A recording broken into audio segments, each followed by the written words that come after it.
Hi, I'm Lynn Russell and this is Caroline from Baylis Horse Feeds, and we're here today to talk about the lazy horse. Yes. And lazy, again, is very difficult for me to deal with in the showroom.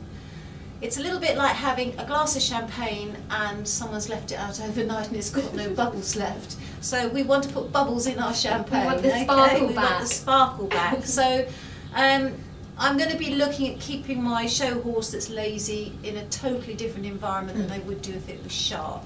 I'm going to be keeping it shut in to coop up all that energy.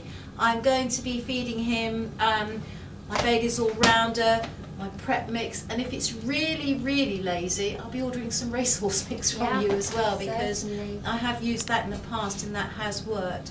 It's very difficult dealing with a lazy horse when you get to a competition, because you need the horse to come out, you need him to shine, and you need him to perform. And in my discipline, the judge rides the horse, and he needs to be willing, and if he's not willing, he needs to be made to be willing. So we have to look at what we're feeding to do that. So perhaps you could tell us how we can achieve that. Yeah, certainly, you know, improvements can be made with feed, as you know. So yeah. In that situation, looking, I mean, lazy can be perhaps, you know, just, as you say, lacking the sparkle, but you may want it may be that he just the horse tires really quickly, starts off with it and loses it, so then we're looking more at stamina. But certainly for the sparkle side of things, as long as there aren't the clinical issues, laminitis, etc., Yeah.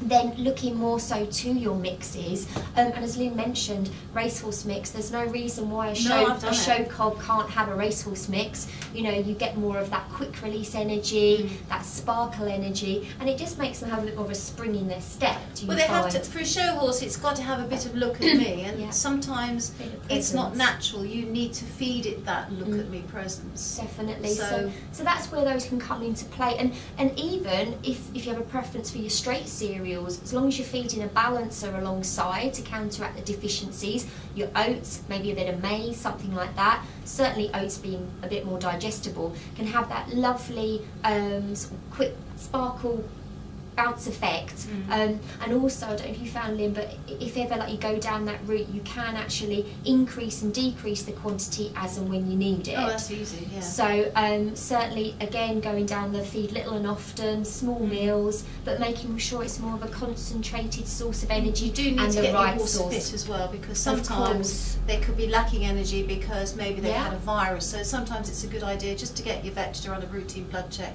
and make sure that it's not anemic or anything, because that could also be the cause of lack of energy. Certainly, certainly. So each horse, an individual again, so like with any case, but as a general guide, mixes more sparkle, cubes lesser heating. So really, if you've got that laid back horse, or if you've got the laid back good doer, in fact, your straight cereals with a balancer or your mixes. Great. I'd like to say again, thanks to Caroline from Baylis. I hope you found that useful. Thank you. Thank you very much. Thank you.